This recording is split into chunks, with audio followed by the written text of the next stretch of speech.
Ya. Assalamualaikum warahmatullahi wabarakatuh. Kami dari kelompok 7 akan mempresentasikan buku yang kami kerjakan dengan judul Memahami Makna Geostrategis dan Ketahanan Nasional serta implementasinya dalam kehidupan berbangsa dan bernegara. Slide pertama akan disampaikan dengan teman saya. Siapa keluar masuk sih? Lanjut. Pertama, membahas tentang ketahanan sosial. Setiap bangsa yang telah menjadi negara tertentu memiliki cita-cita dan tujuan nasional yang sangat melekat dengan orientasi untuk diwujudkan oleh seluruh elemen yang terdapat di dalamnya. Namun, dengan kebinekaan yang ada di Indonesia menyebabkan adanya ancaman tentang tantangan, hambatan, dan gangguan (ATHG).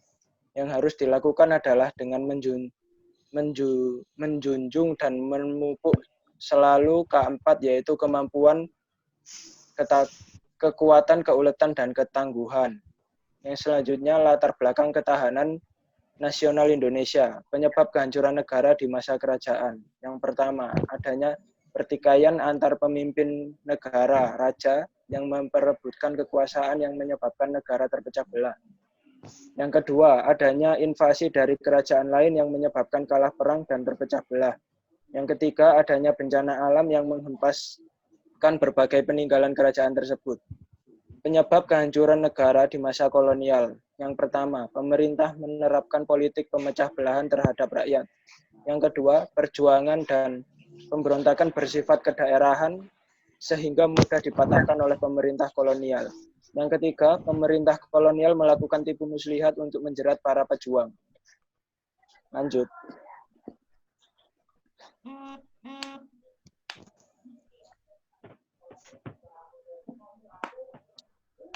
Dari kedua poin sebelum kita dapat menarik benang merah bahwa sebenarnya konflik dalam negara sendiri lebih berbahaya dalam memecah belah sebuah negara.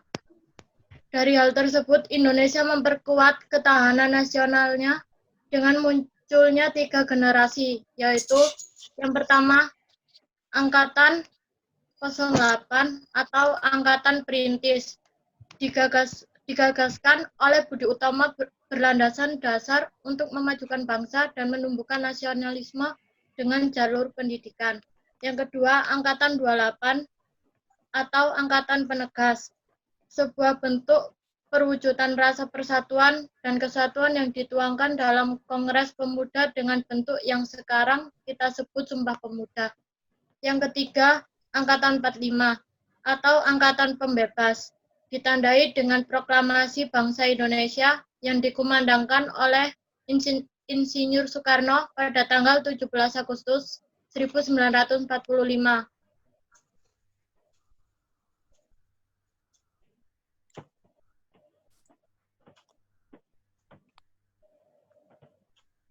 Walaupun telah merdeka, Indonesia dihadapkan dengan permasalahan pokok. 1. Agresi Belanda dan tentara sekutu.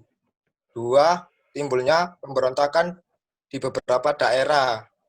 Sementara itu, dalam bangsa sendiri, ternyata juga terjadi perpecahan dan menolak untuk bersatu, seperti 1. Pemberontakan DII atau TII. 2. Pemberontakan RMS di Maluku.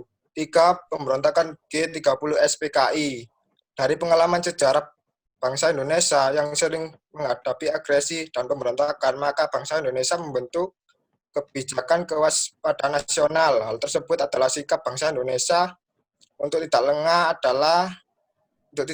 dalam ATHG yang muncul dari segala bentuk. 1. Ekstrim kanan, kekuatan ekstrim yang ingin menjalankan dengan berlandaskan dasar agama seperti DI atau TII. 2. Ekstrim kiri, kekuatan ekstrim atas dasar komunisme seperti PKI. 3. Golongan tidak puas, sekelompok orang yang menggunakan kesempatan untuk memecah Indonesia dengan dalih tertentu, seperti organisasi Papua Merdeka.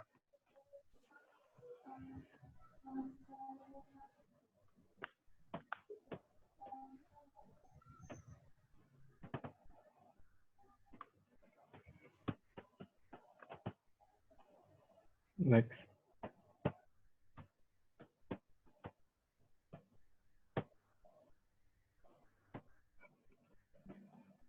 Ketahanan nasional tidak jauh dari ATGH dan K4, karena keduanya tidak mungkin terlepas dari sebagai perangkat hidup masyarakat kita, sehingga diperlukan adanya kestabilan. Karena kuat dan lemahnya K4 terjadilah terhadap ATGH akan menentukan ketahanan nasional dari negara kita seperti dalam tabel berikut.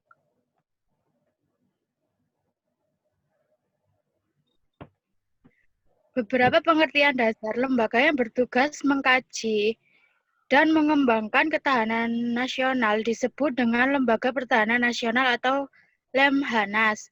Pada awal pertumbuhannya, Lemhanas belum menjadi lembaga pemerintahan yang resmi.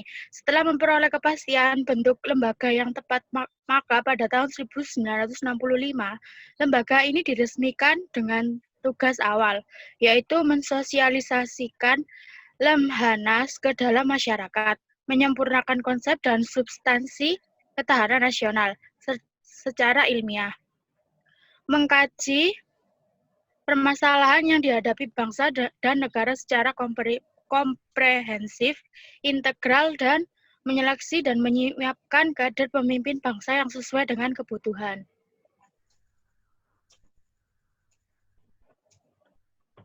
Lanjut, Dava. Definisi ketahanan nasional mengalami perubahan. 1. Konsep Lemhanas tahun 1968. Ketahanan nasional adalah keuletan dan daya tahan kita dalam menghadapi segala kekuatan baik yang datang dari luar maupun dari dalam yang langsung maupun tidak langsung, membahayakan kelangsungan hidup bangsa dan negara. 2. Konsepsi Lemhanas tahun 1969. Ketahanan nasional adalah keuletan dan daya tahan suatu bangsa yang mengandung kemampuan untuk mengembangkan kekuatan nasional dalam menghadapi segala ancaman baik yang datang dari luar maupun dari dalam yang langsung atau tidak langsung membahayakan kelangsungan hidup bangsa dan negara. 3. Konsepsi Lemhanas tahun 1972 sampai sekarang. Ketahanan nasional adalah kondisi dinamis suatu bangsa yang berisi keuletan dan ketangguhan yang mampu mengembangkan kekuatan nasional dalam menghadapi dan mengatasi segala ancaman, tantangan, hambatan, dan gangguan baik yang datang dari luar maupun dari dalam negeri, yang langsung atau tidak langsung, yang membahayakan integritas, identitas, kelangsungan hidup bangsa dan negara, serta perjuangan mengejar cita-cita dan tujuan nasionalnya.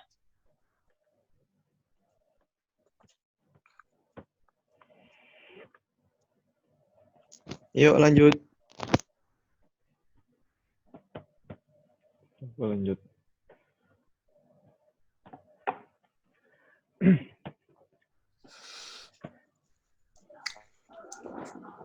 Definisi ketahanan nasional mengalami perubahan. 1. Kondisi dinamis adalah kondisi bangsa yang selalu berubah sesuai dengan hasil pembangunan dan imbangan antara ATHG dan KAPESFOR.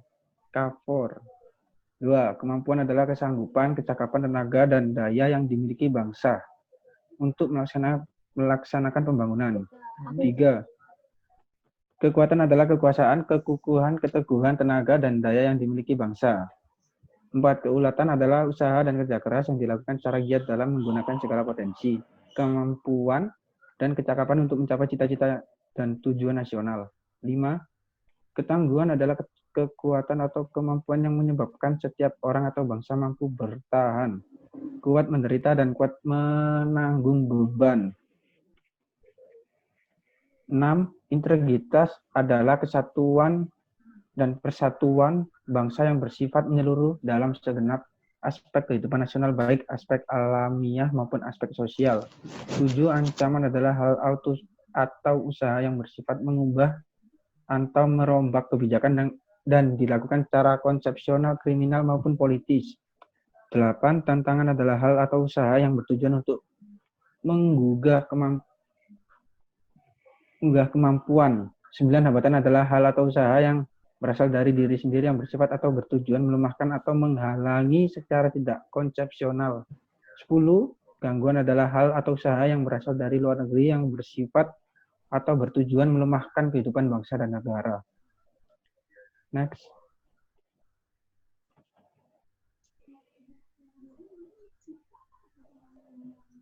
Hakikat ketahanan nasional. Konsepsi ketahanan nasional Indonesia yang digariskan oleh Lemhanas pada hakikatnya adalah konsepsi tentang pengaturan dan penyelenggaraan kesejahteraan dan keamanan dalam segenap aspek kehidupan nasional secara utuh, menyeluruh, dan terpadu, dengan berlandaskan pada Pancasila dan UUD 45 serta berpedoman pada wawasan Nusantara. Berdasarkan konsepsi tersebut, maka tujuan ketahanan nasional pada hakikatnya dapat dipilih ke dalam 2 tujuan, yaitu pertama, tujuan minimal, yaitu menjaga, mempertahankan, dan menjamin kelangsungan hidup bangsa dan negara selama mungkin. Yang kedua, tujuan maksimal, yaitu sebagai wahana untuk menuju kejayaan bangsa dan negara. Implementasi tujuan ketahanan nasional di satu sisi bangsa Indonesia sadar bahwa pergaulan antar bangsa akan menentukan bagaimana bangsa Indonesia memperjuangkan dan mewujudkan cita-cita dan tujuan nasional dalam kancah internasional. Fungsi ketahanan nasional. Dalam rangka mewujudkan cita-cita dan tujuan nasional, ketahanan nasional berfungsi dalam 3 hal, yaitu 1. Sebagai doktrin nasional, yaitu kebulatan ajaran atau konsensus bangsa Indonesia dalam mengimplementasikan falsafah Pancasila, UUD 45, dan wawasan Nusantara dan menjadi landasan pola pikir sikap, dan pola tingkah laku pembangunan yang bersifat intelektoral dan multidimensional. Yang kedua, sebagai pola dasar pembangunan nasional, yaitu sebagai pedoman dan arah dalam menyusun setiap program pembangunan baik dalam APBN, GBHN, maupun rencana pembangunan jangka menengah dan jangka panjang. Sebagai sistem nasional, yaitu pola kehidupan bangsa Indonesia yang bersendi dan berasas Pancasila dan UUD 45 dalam melaksanakan kegiatan, pekerjaan, dan perjuangan mewujudkan cita-cita dan tujuan nasional serta artisipasi bangsa yang merdeka dan berdaulat.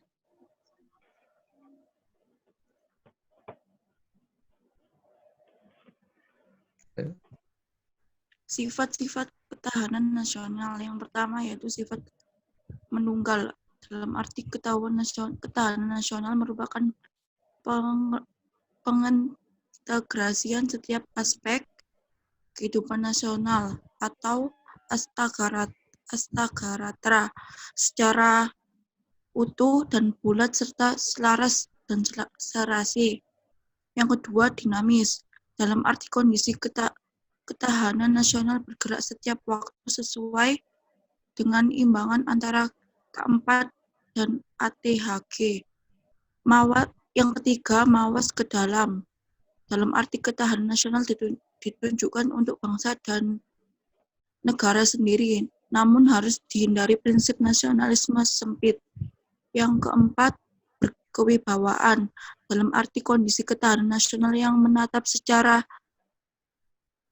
otomatis akan memancarkan kewibawaan nasional yang diperhitungkan oleh bangsa lain. Yang kelima, tidak membenarkan sikap adu kekuatan dan adu kekuasaan.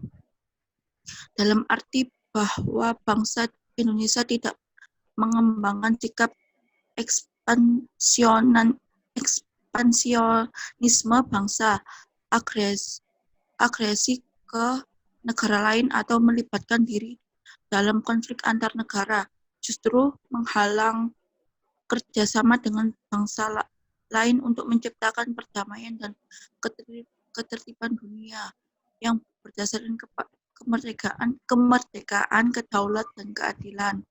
Yang keenam, percaya pada diri sendiri, dalam arti bahwa bangsa percaya, yakin, dan mampu untuk mengurus rumah tangganya sendiri tanpa bergantung pada pihak lain. Sehingga perlu diciptakan rasa percaya pada diri sendiri, rasa kebangsaan, dan cinta terhadap tanah air, dan cara berpikir rasional dalam menyikapi sikap kejadian atau peristiwa yang terjadi di sekeliling sekitar kita.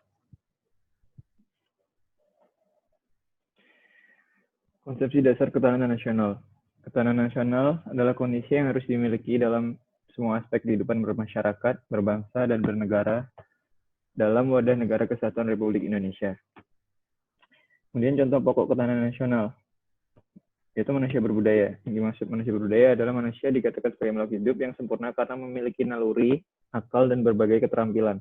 Karena itu manusia yang berbudaya akan selalu mengadakan hubungan yang pertama, hubungan dengan Tuhan atau disebut agama, dengan cita-cita atau disebut ideologi, dengan kekuasaan disebut politik, kemudian dengan pemenuhan kebutuhan atau disebut ekonomi, dengan sesama manusia atau disebut sosial, dengan rasa keindahan disebut seni atau budaya, dengan pemanfaatan alam disebut iptek, dan dengan rasa aman atau disebut pertahanan dan keamanan.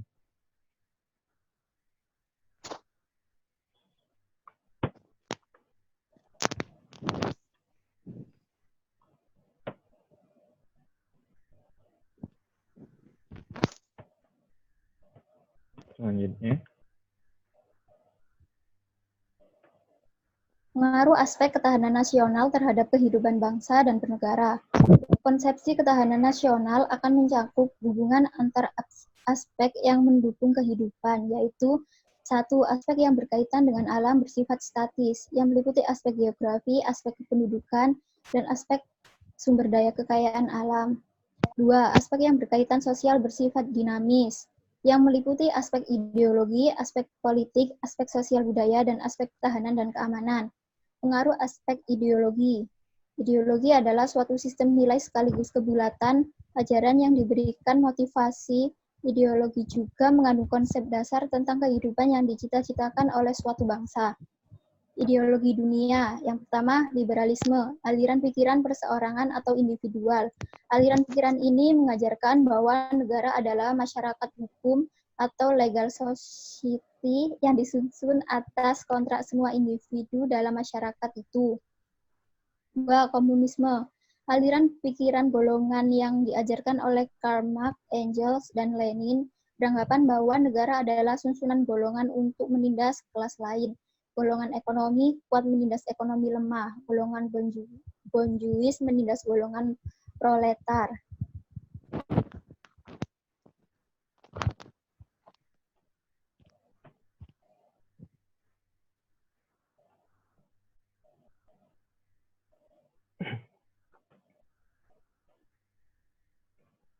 next.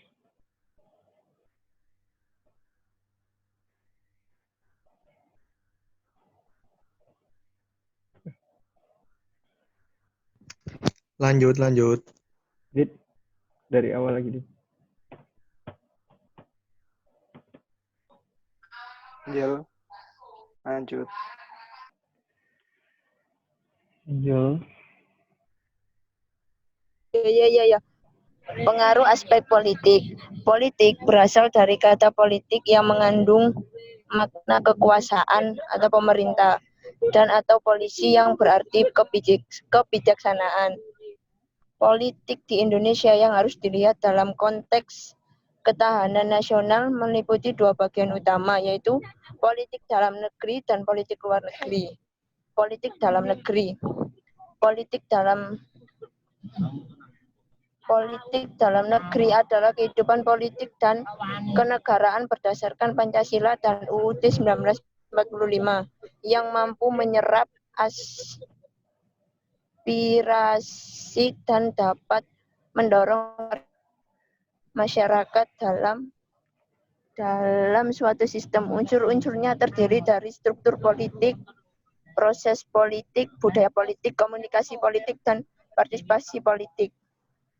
Yang pertama, struktur politik merupakan wadah penyuluhan kepentingan masyarakat dan sekaligus wadah pengadaan pemimpin nasional. Yang kedua, proses politik merupakan suatu rangkaian pengambilan keputusan tentang berbagai kepentingan politik maupun kepentingan umum yang bersifat nasional dan penentuan dalam pemilihan kepentingan yang puncaknya terselenggara dalam pemilu.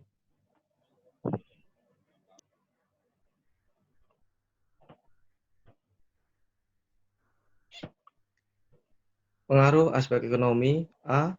Perekonomian secara umum. Perekonomian adalah salah satu aspek kehidupan nasional yang berkaitan dengan pemenuhan kebutuhan masyarakat, yang meliputi produksi, distribusi, serta konsumsi barang dan jasa, dan dengan usaha-usaha untuk meningkatkan taraf hidup masyarakat. B. Perekonomian Indonesia. Sistem perekonomian bangsa Indonesia mengacu pada pasal 33 Undang-Undang Dasar 1945 yang menyebutkan bahwa sistem perekonomian Indonesia disusun sebagai usaha bersama berdasarkan asas kekeluargaan. Ini berarti bahwa setiap warga negara mempunyai hak dan kesempatan yang sama dalam menjalankan roda perekonomian dengan tujuan untuk mensejahterakan bangsa. Pengaruh sosial budaya. Istilah sosial budaya mencakup dua segi utama kehidupan bersama manusia, yaitu segi sosial. Diaman manusia harus mengadakan kerjasama demi kelangsungan hidupnya, dan segi budaya yang merupakan keseluruhan tata ini dan cara hidup yang bersifat manifestasinya tampak dalam tingkah laku dan hasil tingkah laku yang terlembangkan. Pengaruh aspek pertahanan keamanan. A. Pokok-pokok pengetahuan pertahanan dan keamanan.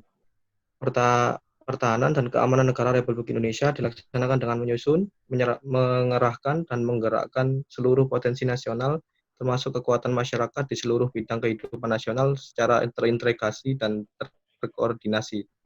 B. Postur kekuatan pertahanan dan keamanan. Postur kekuatan Hankam mencakup struktur kekuatan, tingkat kemampuan, dan gelar kekuatan.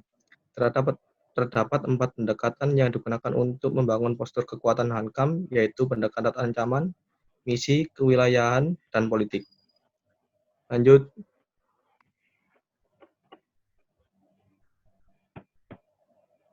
Gatra bidang ekonomi.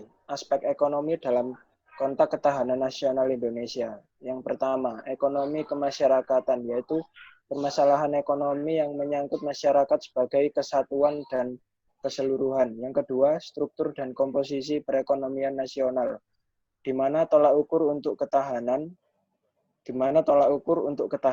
Yang ketiga, nasional bidang ekonomi dapat dilihat dari 1. Struktur dan distribusi pendapatan nasional, dan yang kedua, partisipasi dalam memproduksi pendapatan nasional.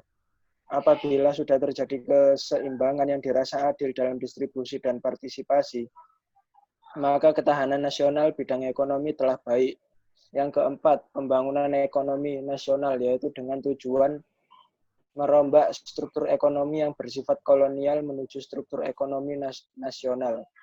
Untuk meningkatkan ketahanan nasional bidang ekonomi, harus dibangun sistem ekonomi yang tangguh dan kuat di atas kekuatan sendiri melalui keseimbangan antara sektor pertanian dan industri, dan sejauh mungkin dihindari 3 kondisi yang bersifat negatif.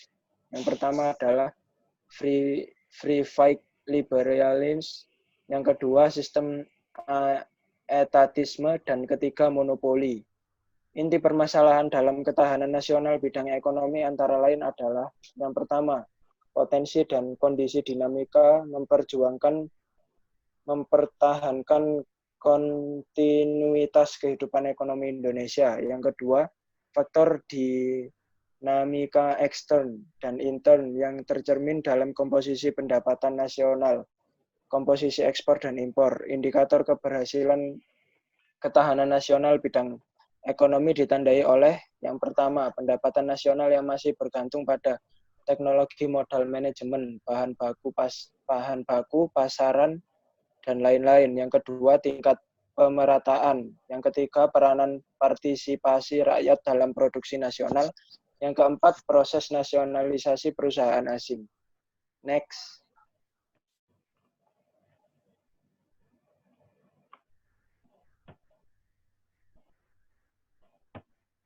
Gatra bidang sosial budaya. Istilah sosial budaya menunjukkan pada 2 segi, yaitu segi kemasyarakatan dan yang berkaitan dengan kerjasama manusia demi kelangsungan hidup dan segi kebudayaan berkaitan dengan tingkah laku yang terlembagakan. Ketahanan nasional bidang sosial menyangkut yang pertama, kebudayaan nasional dalam arti nilai-nilai dasar Pancasila dijadikan ukuran dan tuntutan sikap, perilaku, dan gaya hidup bangsa Indonesia melalui 36 butir.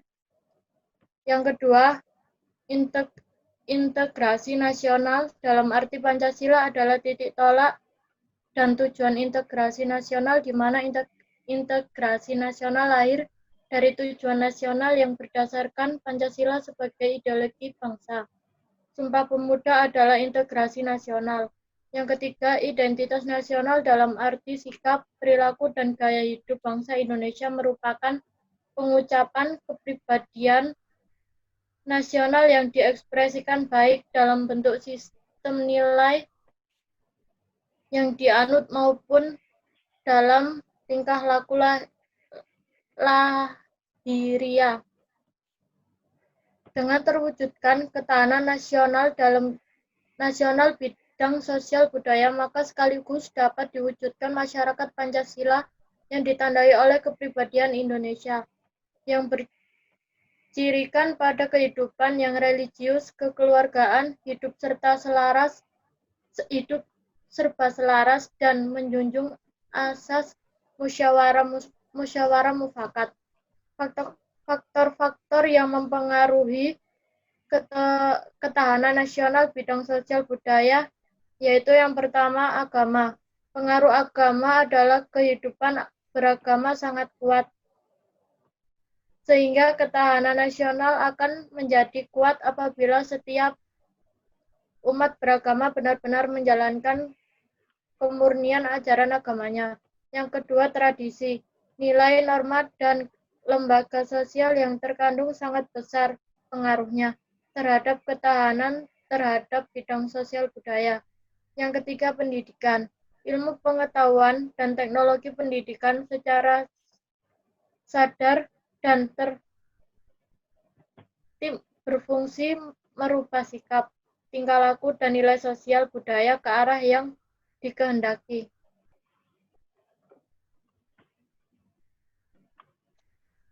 Lanjut.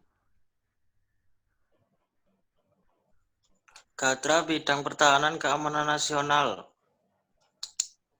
Hakikat ketahanan nasional bidang Hankam adalah perjuangan rakyat semesta yang disusun dan dikerahkan secara terpimpin, terkoordinasi, dan terintegrasi. Sedang tujuannya adalah petunjuk tentang bagaimana mengantar dan menyelenggarakan perjuangan rakyat semesta. Ketahanan nasional bidang Hankam merupakan salah satu fungsi pemerintah dalam menegakkan ketahanan nasional untuk mencapai kesejahteraan bangsa dan negara, serta mengamankan nilai-nilai kesejahteraan dan keamanan tersebut.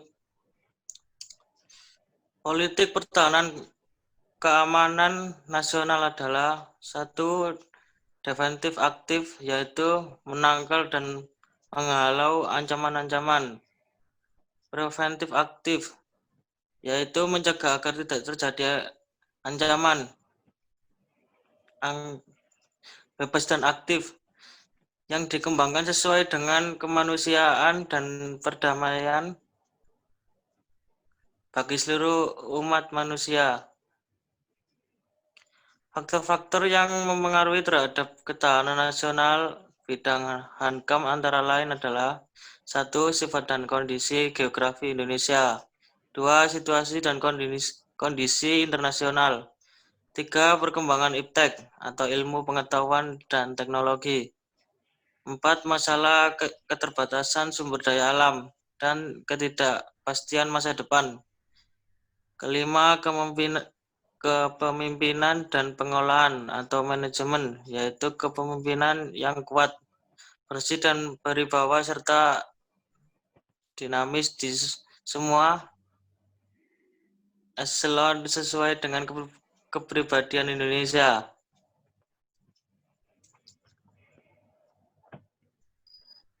Sekian presentasi dari saya. Dari kami, apabila ada salah kata, mohon maaf yang sebesar-besarnya. Wassalamualaikum warahmatullahi wabarakatuh. Waalaikumsalam warahmatullahi wabarakatuh. Waalaikumsalam warahmatullahi wabarakatuh. Duh. Bisa.